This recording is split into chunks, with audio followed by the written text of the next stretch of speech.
Ya, sepertinya emas masih menghadapi tekanan turun dan itu berarti profit taking yang cukup panjang ya. Setelah kita lihat ini adalah gambaran dari 5 hari secara beruntun dalam tekanan turun setelah menciptakan all time high 2790.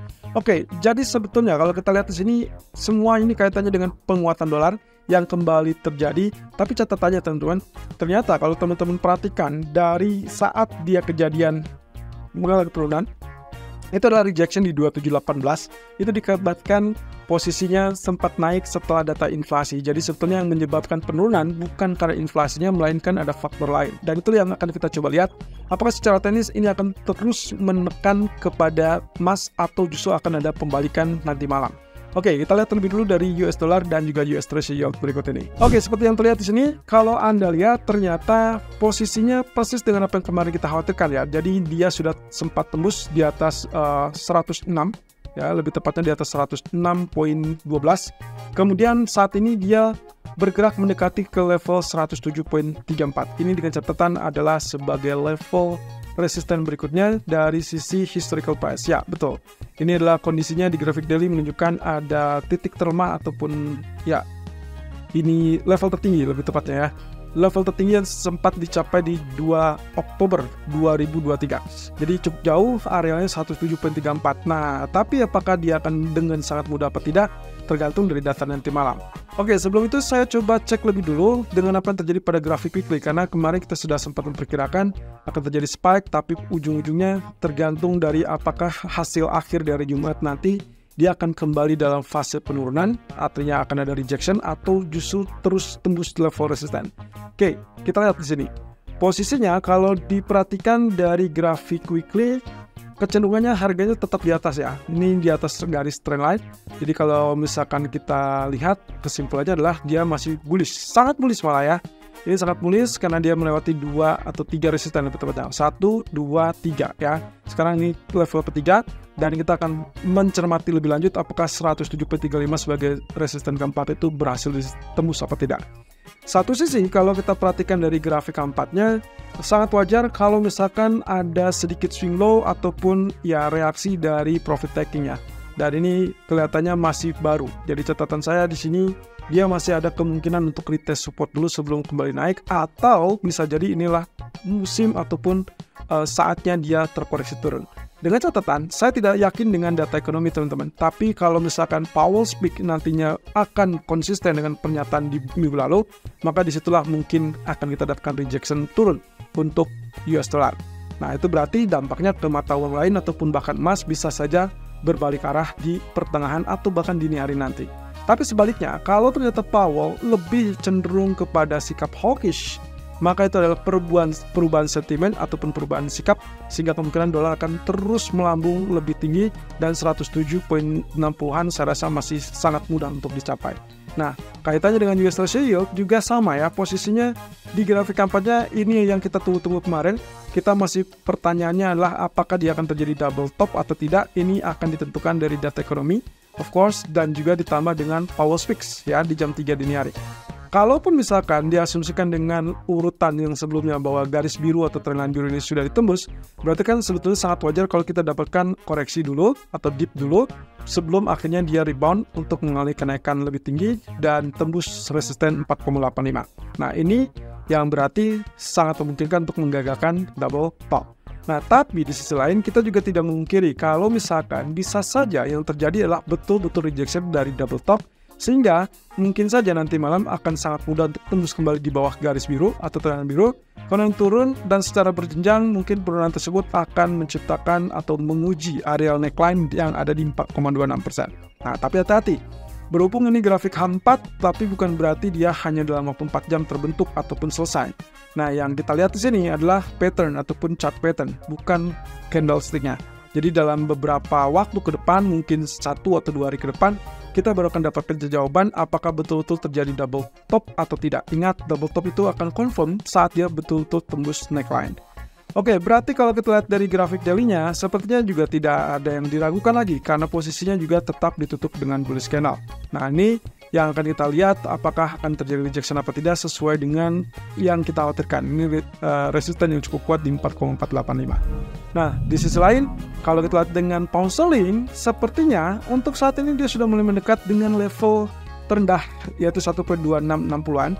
Saya tidak tahu apakah ini akan ada tanda-tanda untuk reverse atau tidak. Tapi yang jelas kalau biasanya dari sisi teknis, yang namanya dia sudah mendekati level support historical, akan ada kemungkinan rejects ataupun ya survival dulu, kemudian dia mencoba untuk mendorong naik. Terlepas nantinya kenaikan tersebut kuat atau tidak ya. Tapi dalam catatan ini berarti kita bisa mempertimbangkan short termnya mungkin rebound, artinya ada kemungkinan untuk buy. Tapi yang saya khawatirkan adalah kalau misalkan kenaikan tersebut tetap bertahan di bawah 1.2760, maka kenaikan itu akan relatif sia-sia alias mungkin hanya relatif terbatas. So, saya lebih prefer tunggu saja sampai ada rebound. Kalaupun rebound tersebut tidak berlanjut, berarti Anda bisa lakukan sell di situ. Daripada Anda melakukan sell saat ini di 1.2680, terlalu dekat dengan level supportnya dan itu akan terlalu berisiko tinggi. Nah, berarti kalau kita sell perkecil, sebetulnya ada target yang paling memungkinkan in case ternyata betul dugaan kita bahwa dia naiknya terbatas atau tertahan di 1.2700 atau 2750, berarti ada kecenderungan untuk mencapai level berikutnya adalah 1.2610.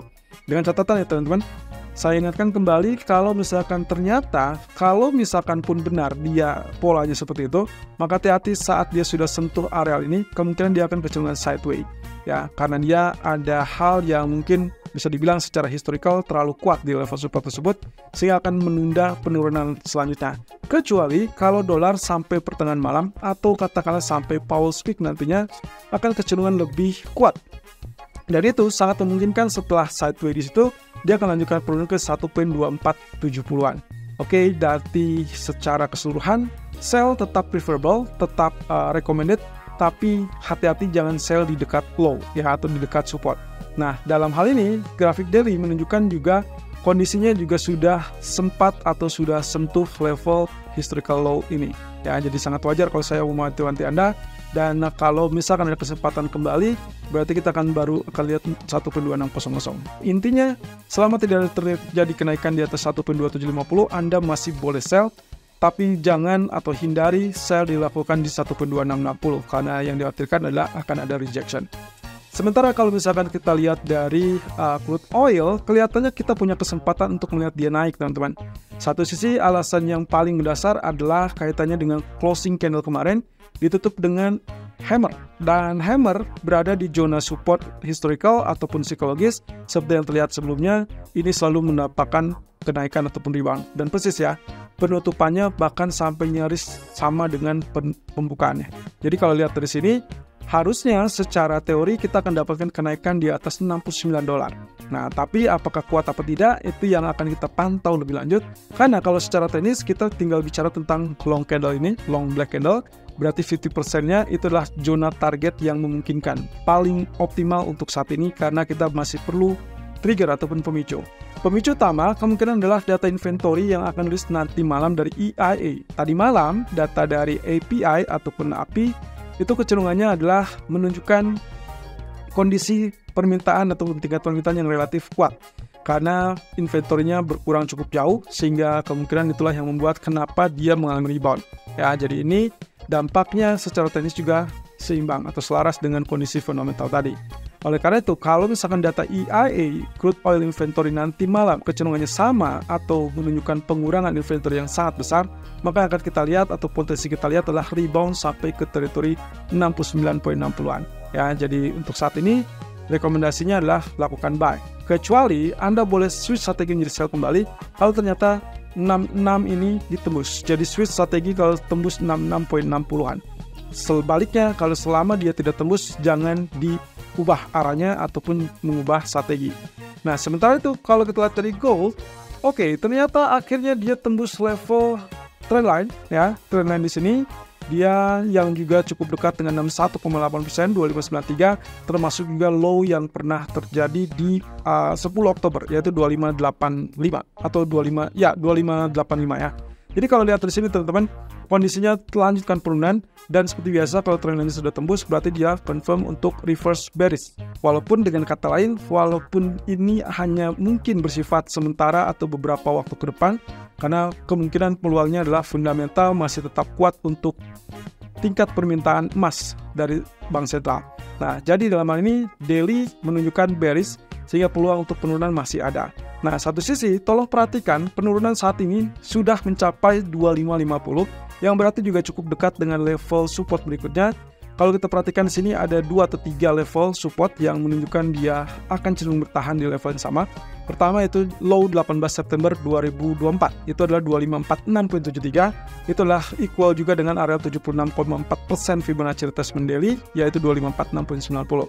Yang ketiga itulah MA200 atau MA100 ya, ini adalah MA100 yang ada di grafik daily, saya punya di 2542.60an. Jadi dengan kata lain, level strong support kemungkinan untuk hari ini akan berada di 2542 sampai 2546. Nah, berarti tinggal sisa 4 poin lagi. Itu sebabnya di pertengahan malam atau di malam hari setelah data ekonomi, saya minta Anda berhati-hati, jangan terus-terusan sell, karena yang dikhawatirkan adalah dia membal dulu atau rebound dulu. Ini kaitan juga di grafik keempat menunjukkan ada areal yang cukup kuat di situ, walaupun kita tidak tahu apakah nantinya akan terjadi pengulangan seperti yang kemarin. Ya, kemarin kita sudah lihat di sini bertahan, rebound dulu 2618, ternyata ambrol dan tembus di bawah 2589. Jadi hal yang serupa mungkin bisa terjadi. Namun dengan catatan teman-teman, kalau kemarin kita bicara tentang wave U5 yang sudah selesai lalu kemudian menantikan wave ABC, ternyata fail ya. Bisa dikatakan fail untuk sementara waktu, tapi secara keseluruhannya bukan fail total terkait dengan elite wave-nya, tapi justru kita harus recount ulang atau memposisikan ulang terkait dengan wave 1, 2, kemudian wave 3-nya. Berarti wave 3 itu adalah 2589 kemarin. Dengan catatan penurunan itu secara bertahap, inilah A kecil ya, berarti kita asumsikan 1, 2, kemudian 3 di sini dan kemudian 4, kemudian di sini adalah 5. Jadi 5 di sini adalah E ya, atau yang kita sebut dengan wave 3 secara keseluruhan. Nah, jadi kalau kita lihat secara normal, nantinya kita akan dapatkan E itu adalah wave ketiga utama. Ya, di sini kurang lebih. Nah, berarti kenaikan atau rebound kemarin di 2618 itu adalah wave keempat, dan saat ini kita sedang melihat wave kelima. Tinggal pertanyaannya adalah wave 5 mau berhenti di mana? Itu yang masih menjadi pertanyaan secara keseluruhan. Kalau kita asumsikan bahwa wave 5 itu akan sama dengan wave 1, jelas ini sudah lewat ya, tapi it's okay, still accountable. Jadi kalau misalkan ini masih dianggap, ya ini masih memenuhi persyaratan. Atau misalkan kita anggap bahwa wave 3 itu kemarin ada di sini ya, sesuai dengan perhitungan kemarin, misalkan ini wave 3, kemudian inilah wave keempatnya, maka kita asumsikan wave kelima ini juga cukup panjang alias paling panjang. Padahal biasanya dalam kasus-kasus yang normal itu adalah wave 3 yang paling panjang, tapi pada kasus-kasus tertentu kadang-kadang kita akan menemukan kasus di mana wave 5 itu akan lebih panjang. Jadi secara keseluruhan ini masih dalam tahapan wave 5, yang saya khawatirkan adalah tertahan di 2541 atau lebih tepatnya diharapkan tertahan di 2541. So, nanti malam kalau memang ternyata betul hitungannya sudah tertahan di situ, berarti juga didukung dengan kondisi RSI yang sudah oversold, maka saya berharap nantinya secara berjenjang dia akan bergerak seperti demikian teman-teman. Dan itu berarti mungkin juga kita sudah mulai bisa mengharapkan ABC ya. Tapi apakah bisa gagal? Ya, bisa gagal kalau ternyata ditembus 2541 dan itu akan mencapai ke 2500 atau bahkan 2495. Jadi hati-hati, data ekonomi nanti malam kemungkinan bisa membantu dia survive untuk balik badan ke atas atau malah semakin menekan. Tapi catatannya, saya masih cukup yakin kalau misalkan Powell itu akan tetap konsisten dengan pernyataan dovish-nya. Kalau itu yang terjadi di jam 3 dini hari, berarti kita punya kesempatan untuk melihat dia mendekati kembali ke level 2570 ataupun bahkan ke 2580-an.